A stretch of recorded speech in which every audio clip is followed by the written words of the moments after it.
En attendant d'être envoyés au combat, ces nouvelles recrues de l'armée ukrainienne s'entraînent. Sur le front, leurs collègues sont épuisés, faute de rotation.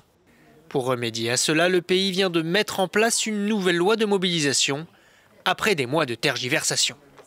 Les otages de la situation ne sont pas ceux qui ont peur d'être mobilisés, mais ceux qui occupent des positions en équipe de 3 alors qu'ils devraient être 10. Ces types sont les otages de la situation et ils doivent être relevés. Alors nous nous sommes rassemblés ici et nous nous préparons à cela. La nouvelle loi sur la mobilisation abaisse l'âge de la conscription de 27 à 25 ans.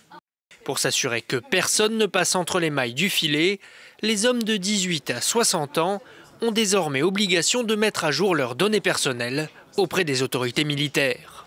Des incitations financières pour les volontaires sont également prévues. Les prisonniers en fin de peine pourront eux aussi combattre en échange d'une libération conditionnelle.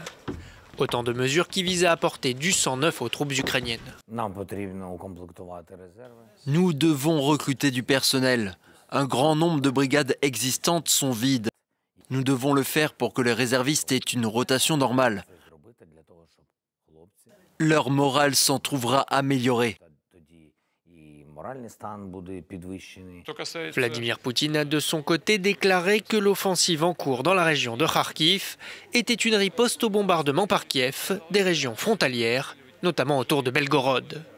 Selon lui, son armée vise à créer une zone tampon et la prise de la deuxième ville d'Ukraine ne serait pas son objectif.